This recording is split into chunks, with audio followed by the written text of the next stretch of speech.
Hello and welcome to our show, Oakville Matters. What we're doing with Oakville Matters is to illuminate what matters to the town of Oakville, as we've seen through our citizen satisfaction survey that we do every 2 years. And the latest one is just in, and to our delight, we are again rated very highly by you, our residents.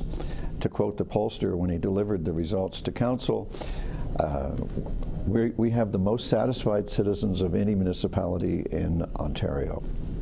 Now, this matters a lot to Oakville because we strive to be at that level, and we believe that the only way to stay there is by continuous improvement. One of the things we're going to do today is consider the way ahead and how we can continue to satisfy you, the resident of Oakville. With us today are Colleen Bell, the Commissioner of Community Services, and Colleen's part of the town works very hard on the day-to-day life of citizens in terms of what you see as a citizen in terms of activities and programs. And Diana Trask, who is the president of one of our oldest and most vibrant residents associations, of which we have quite a few in Oakville, and that's the West Harbour Residents Association. They're one of the two who I don't dare name the best for the parties that they have with their residents, but we have two residents associations who not only worry about lobbying town council but also about building community and having great parties. With us also is Cathy Duddeck, who is not only an Oakville councillor but a councillor for the region of Halton, and one of the two councillors who serve the south central part of town, which we call Ward 2. Welcome and thank you very much for joining me today. Let's start with Colleen. Colleen, tell us a little bit about the history behind the citizen survey, and tell us how it works, and what kind of sample it is, and what's the science behind this. Okay, the way that we work with Polera is we do surveys every 2 years. It gives you a good baseline of where you are right now and where you want to be in the future. The survey is very important from a staff perspective because it gives us clear priorities from a public perspective on what we're doing well and what we need to continue to do well on, and also where we need to improve. It is a very scientific process. It's random calling to about 5,100 residents. We had a response rate of 808 citizens, which is a very solid size. And they were polled on a number of standardized questions that we do every single survey, but then we also have more specific questions that we ask depending on what the issues of the day might be, so that we can get a real barometer of where people's thinking is. So as happy as we on council, who are the politicians, might be with these results, maybe you should explain that this is something that's done for staff, for management, and we politicians don't actually have input into how this thing is done. That's right. The staff, well, this is a very important tool from a staff perspective. We look at the results incredibly closely, and we also look at what the trends have been over the last few years. What, are we going forward? Are there ongoing issues? So this is strictly community opinion and community perspective on how we're doing. One thing I would like to add is that we, in between the Polera surveys, we also do additional surveys through the town. To give you an example, in recreation and culture, we survey our participants and users after every session. We find that input incredibly important because we look not only at the ratings that we get, but we also look at the comments that we get from parents of our campers. And what we do is we analyze the comments into themes, and then every Monday night, quite literally, we meet with our camp staff. We go through what that input is, and we actually provide refinements in our programming to address the concerns that parents have raised, or a great suggestion that has come up. As a result, what we find is a lot of our parents come back to us and say, I couldn't help but notice that I sent in a comment to you last Thursday as an example, and my son has come home and said, oh, look at the things that we're doing in camp now, and they know that it's directly as a result of the input that they've given. So is this one of the tools, Oakville generations ago decided it wanted to have a professional, neutral, objective civil service. And I've noticed as mayor over the last 8 years that sometimes when council and I say, we think the people want raspberry, staff will stand up and say, no, we're pretty sure they prefer strawberry. Is this one of the ways that you are able to give us that kind of correction? It's very important. Municipalities over the last few years have got very serious about surveying their citizens on a more regular basis for the neutrality. And we also find that the information is incredibly valuable in terms of continuous improvement. One of the things I think is really wonderful about the town of Oakville is the very strong culture on continuous improvement. We're very proud of the results and our track record and the awards that we've won. But our teams work very closely with academic institutions. To give you an example, Parks and Open Space work very closely with the University of Guelph to look at best practices around turf management. So I think it's a real testament that we hear constantly that our sports fields and our parks are among the most beautiful in Ontario. And it's because of the work and partnerships that we have with places like the University of Guelph, the Turf Grass Institute, and other academic institutions that we work very closely with as well. We're always looking for best practices. So I understand you have a graphic that might show in a succinct way some of these results. Is that something you want to speak to now? Absolutely, I can. Okay. There we go. So this graphic here really speaks to the things that are most important to people and what led to the 87% satisfaction rate. One of the things that I noticed was the sense of belonging and being safe. As I mentioned to our friends here earlier, when I first started to work in Oakville, I really noticed the residents' associations and how effective they are and how engaged they are and how citizens in general are incredibly engaged and want to partner with the town, work more closely with the town, and give input. As a result, our public engagement strategies are a lot more robust, and we get commendations all the time from our residents that they really appreciated the level of engagement and the opportunities for input. I think of the Downtown Cultural Hub and the different ways that people could provide impact and feedback. So that was incredibly important. I also noticed the one that was close to my heart was people's satisfaction rate with community services, so direct services that we provide to the public. And we take those things very closely. Our commission works with transit, parks and open space, recreation and culture, emergency services, and roads and works. So needless to say, we were quite thrilled when we saw what the ratings were for the services that those groups provide. So Diana Trask, you moved here from Montreal, or from a suburb of Montreal. Actually moved here from Atlanta, Georgia. From Atlanta, Georgia. Well, I've been, as Rick says to the Germans in Casablanca, I was misinformed. But I grew up in Montreal. So you grew up in Montreal.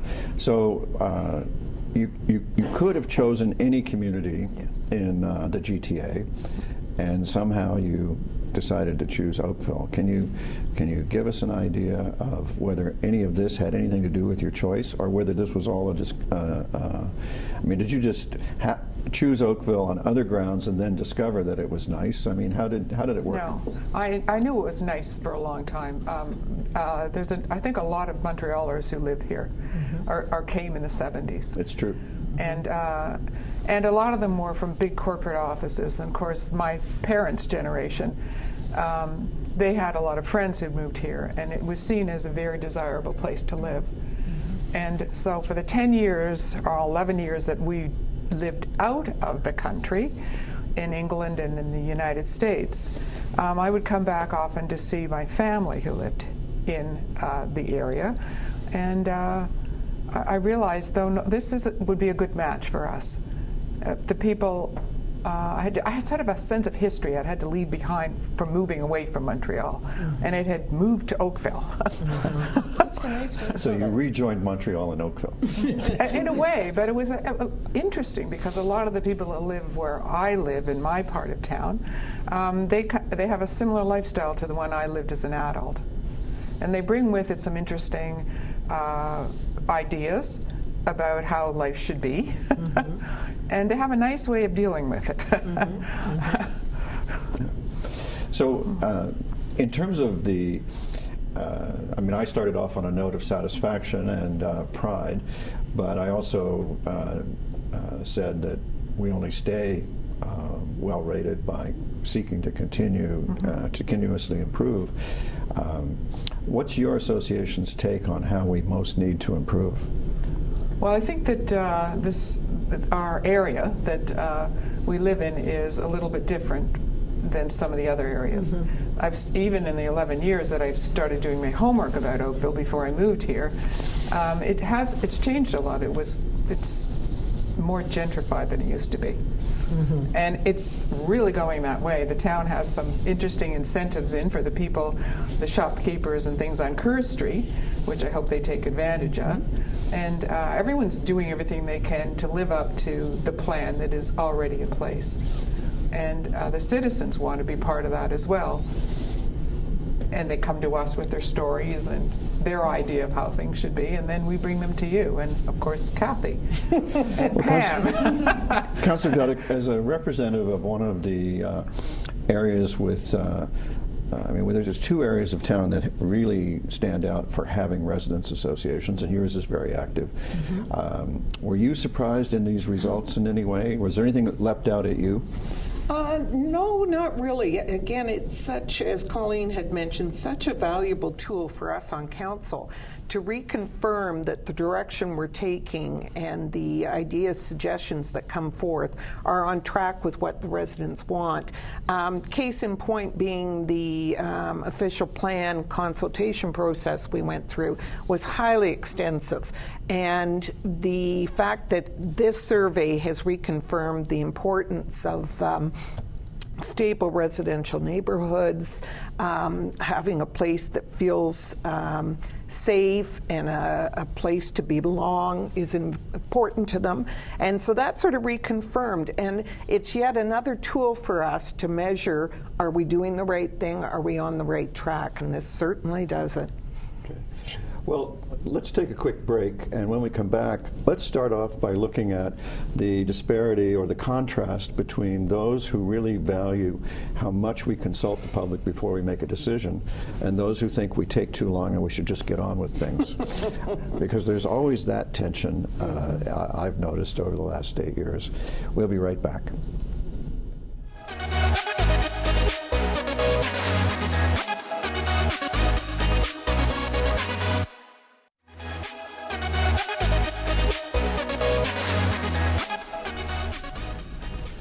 Thanks for joining us again. We're talking about the amazing results of our citizen satisfaction survey and the guidance it can give us for going forward to try to stay on top with you, our residents. When we were going to the break, I said, let's come back and talk about the contrast between those who love how much consultation we do before we make a decision and those who would like us to get on with it, please, and just make a decision. Diana, what's your sense? Do we go too fast or too slow? All right. I think in the area that I live in, I think in some ways it's a little bit too slow. And the reason, I think, has to do with the demographics of who are living there. And if you look at me, you'll realize my time horizon will be a little bit different than maybe someone who lives in the suburbs with children. And so I'm thinking, my goodness, I'm trying to protect the value of my property, this, that, and the other, and this has to start moving faster. I'm proof, too, because when we redid our yard, instead of putting little trees, and I bought really big ones, because I didn't know how long I'd have to see them, you know, come up full size. And I think this is that is the underlying tension that is in my neighborhood right now. How long will this take? Now, is the major tension in your neighborhood around redevelopment of properties that are looking for a new lease on life is, if I can gently put it that way? Yes, no, that's a good way to put it too. Yes, it's that, and it's the existing properties that have the owners have lived to the letter of the bylaws, but in fact they're not up to scratch. The neighborhood, because it is evolving, has had a different idea of what the housing should look like and how the spaces should be used. And so there is that going on as well. So it's not your normal neighborhood, let's put it that way. That's right. You're close enough to the Kerr Village, the Kerr Street Village business district that you surely care whether the stores are full and vibrant, or anyway successful and vibrant rather than empty, right? That is totally it. And some of the other, like the work-live spaces as well. Did we do the right thing there? So now this is one of the council's great difficulties dealing with this, because for as many people as want vibrant, active business districts, which depend upon customers, which implies traffic, yes, there are residents who hate traffic and regard it as congestion. And there's a saying that you aren't in traffic, you are traffic. But you can't be in traffic, you are traffic. But it's very difficult for council because when we hear from the people who don't like how much traffic there is, we don't hear from the people who say, wait a minute, we need it. And when we hear from people who say, hey, we need traffic, meeting customers in our shops, we don't always hear from the folks who are saying, no, we want to be able to shoot a cannon down the street and not hit anybody. So how does your neighborhood association divide on that? And Cathy, maybe you could jump in too on how the ward divides. Well, part of the problem, and none of us have hit upon it thus far, is the fact you also have to balance the financial component. We're trying very, very hard to deliver platinum services while not increasing taxes. And so when we get things back from the residents saying, this is what I'd like to happen, another component of that is, are you willing to pay an additional amount of money in order to make it happen? And sometimes it makes people sort of stop and think, well, gee, I really don't want it for that much of a purpose that I would have my taxes increased. But speaking about the development, a lot, as you alluded to, is the market. We have no control over that. And so if a private owner of a property is willing to sit there and let it go fallow other than property standards, we have no mechanism by which we can push it forward other than with the residents, who are very, very involved, say, let's go back and look at it one more time and say, is there something we can do to facilitate it going forward in a more prompt fashion other than just relying on the market? So again, working with residents. Well, I'm happy with that arrangement. And also, too, being new, have lived here 2 years next June. I have to rely on all the good things you've done so far. And I think a lot of the residents, although a lot of them have lived in Oakville in different places and have ended up in our area, I think they absolutely trust you 100% on that as well. But having said that, there's that underlying little stress of wanting to see things move ahead quickly and offering to be part of the solution with you. And it's not a us and them situation, believe me, nothing like that. But we do get from your neighborhood from time to time strong expressions of a preference for preventing change. Right, so we want our neighborhoods to stay the same, and this presents a great challenge because we have to work overtime to try to protect neighborhoods. Yes. In Ontario, the Planning Act is set up to encourage growth and development, and you can quickly wind up in a contradiction that's very hard to manage. Right. I agree with you. You've put it very well, because that is the big dilemma. Okay. So, Cathy, in the course of the time ahead, we're going to have to go through the 5-year review of our official plan. One of the cases that has come before council around how to manage growth involved the discovery that the transition rules that we thought we had in the new official plan weren't as good as we thought.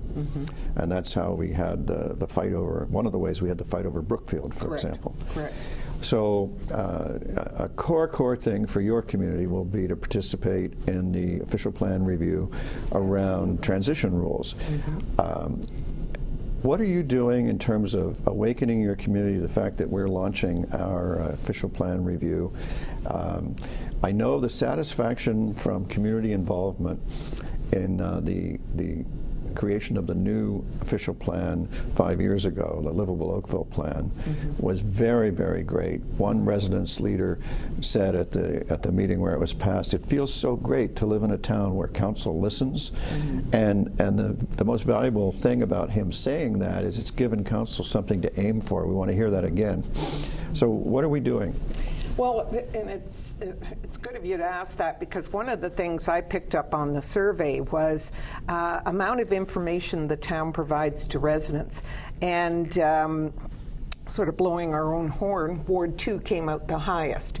And so, again, it's that interaction with the residents, not only through the various sources of media and, you know, coffee shop discussion, but it's through our residents associations who take back to their members early in the process, what do you think about this? What is the important part of this process that you'd like to see happen? So we're not coming forth with something and sort of blindsided thinking, oh, I thought that's what you wanted. The residents are informed all the way along, and as you cited, Brookfield being one of them, hey, I thought we addressed this. No, we've got to address it in this next 5-year review of the official plan and fine-tune the things that we as residents think aren't working well or we didn't think was addressed to the level we wanted. Well, I know I was disappointed to discover that the transition rules weren't as good as I thought we'd made them. Diana, you know, there's 20,000 people, give or take, in Ward 2, and you know, 180,000 plus in all of Oakville, and communicating in a town that doesn't have a daily newspaper, doesn't have a radio station, doesn't have a television station, have a small and valiant twice-a-week newspaper that comes out Thursdays and Fridays. You know you're from Oakville if you think of Beaver as a newspaper. You know, that's all we have to reach the public. Are there ways, I mean, do you as a resident and speaking for others, do you find there's enough awareness? Are you satisfied with how much you know about what we're doing? We fret over this all the time. I personally do. Yeah, I personally do. And if I have a question, I'll just go to town hall and ask. And everyone just tells me they can't do enough for you when you get there. They'll lay everything out. There are no tricks or anything like that. And but maybe that's because I went to school in the United States, and I'm not a good Canadian. I'll go ask.